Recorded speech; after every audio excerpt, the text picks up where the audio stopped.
Il y a les noms qui font trembler les hommes, mais ces noms sont tremblés devant les maladies.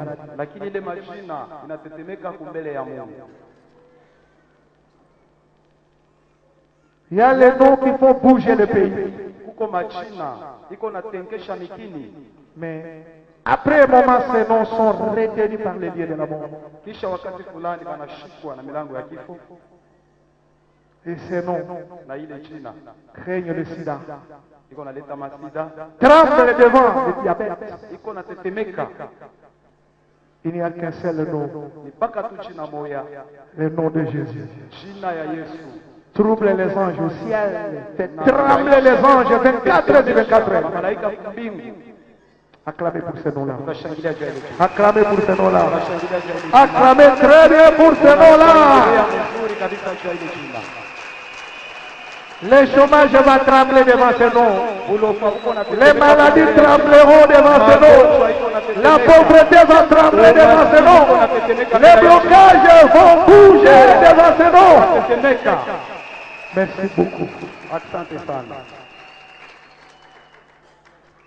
Ok. Nous voulons passer au mot des circonstances.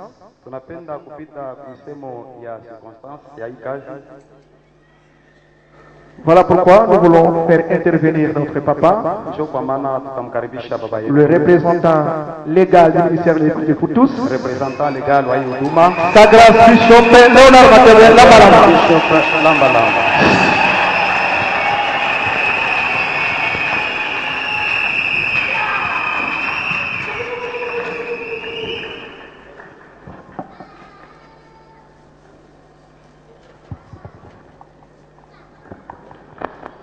Gloire à notre Dieu.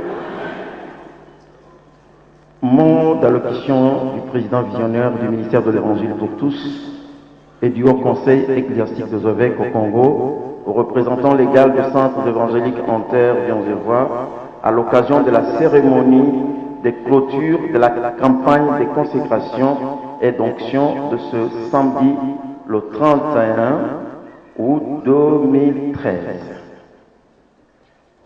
Excellences, Monseigneur évêque représentant légaux, Excellences évêques membres du Haut Conseil ecclésiastique des évêques au Congo, révérends pasteurs, distingués invités, serviteurs recevant de Dieu du ministère de l'Évangile pour tous, Centre évangélique en terre Bienzevoix. C'est pour nous un honneur et aussi un grand privilège de rendre grâce à l'Éternel, Dieu Tout-Puissant, pour m'avoir permis la tenue de ces assises dans ces beaux et somptueux cadres du temple de la grande communauté des centres évangéliques en terre qui vient aux Évois. Sans être contredit, ce jour du 31 août 2013 restera gravé dans l'histoire de notre ministère et celle dorénavant une nouvelle impulsion dans le christianisme axé sur le surnaturel. Nous ne saurons commencer notre mot d'allocution sans tout d'abord remercier sincèrement, de vive voix et de manière tout à fait particulière, toutes les délégations locales et étrangères venues de tous coins pour participer à cette grande campagne de mise à part. Si nous pouvons tous alors manifester notre grande joie par des acclamations et des cris d'allégresse.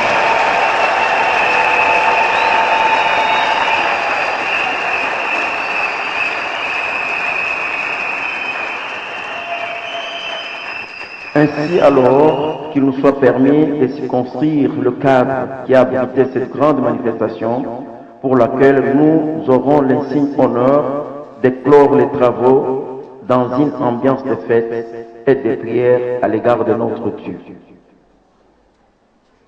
La présentation du ministère de l'Évangile pour tous. Le ministère de l'Évangile pour tous, Centre évangélique en terre Bienzevoix, est né partant de la vision que nous avions reçue de la part de Dieu en 1982. Après un travail de dur labeur, l'année 1987 marquera l'implantation de la première église pour compter aujourd'hui plus de 700 bergeries autonomes sur toute l'étendue du nord du territoire national et à l'étranger.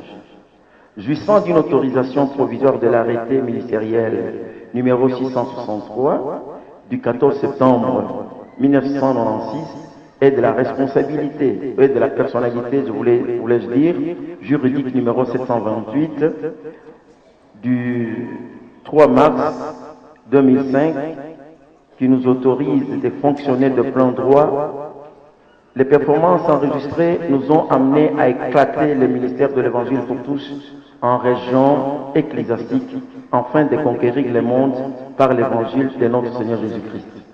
Il s'agit alors de la région ecclésiastique nord, qui englobe les provinces orientales et Équateur, la région ecclésiastique sud, qui comprend le Katanga et le Deux-Kasaï, la région ecclésiastique est, au nord et au sud Kivu, la région ecclésiastique ouest, à Kinshasa, au Bandundu et au Bas-Congo, la région ecclésiastique centre, qui comprend la province du Maniema, et enfin la région ecclésiastique anglophone, qui supervise toute l'Afrique australe, à savoir la Zambie, la Namibie, la Tanzanie et la République sud-africaine. Il est à remarquer que dans chaque région ecclésiastique, il y a des centres au sein desquels existent des bergeries, communément appelées des églises. Et ces dernières ont des cellules ainsi que des blocs. Les grandes réalisations. Au cours de l'exercice de notre ministère, toujours en compagnie de nos épouses et collaborateurs, nous avons eu à créer, selon la pensée de Dieu, des associations ci-après pour permettre aux hommes de Dieu de prester dans un environnement assaini. En termes clairs, nous sommes visionnaires de l'Union des Églises de Réveil, UR, ainsi qu'aujourd'hui en fusion, parce qu'à un moment donné, nous l'avions déversé dans l'Église de Réveil. L'Union des femmes chrétiennes qui fonctionne aujourd'hui d'une manière presque indépendante. Le rassemblement des enfants de Dieu pour la transformation du Congo, Redesco, qui est un mouvement de masse, et le Haut Conseil ecclésiastique des évêques au Congo, HCECO, un organe de régulation et de surveillance pour la sauvegarde des valeurs morales et spirituelles. En notre qualité du président visionnaire représentant le GAL de la grande famille de centres évangéliques en terre vient de voir, les réalisations sont nombreuses, car le lieu où nous célébrons tous cette campagne de consécration et d'onction fut d'abord en plein air et ensuite en paille avec la poussière insupportable. Aujourd'hui, nul n'ignore que c'est devenu un sanctuaire. Aussi parmi les fidèles ici présents, d'autres ont accepté le Seigneur à travers les médias de la radio-télévision Intervision. Une évangélisation à longue distance dont nous sommes initiateurs. Bientôt, la FIV sera branchée sur satellite. Pour ne citer que cela, le ministère est un vaste chantier pour expérimenter la puissance de Dieu dans tous les domaines. Et toujours dans l'enceinte de cette grande bâtisse a existé l'Institut supérieur de théologie qui a déjà formé plusieurs serviteurs de Dieu parmi nous. Et toujours dans l'enceinte de cette grande église aussi, les orphelins et les enfants abandonnés sont nourris et pris en charge pour leur scolarisation par l'orphelin Intervision.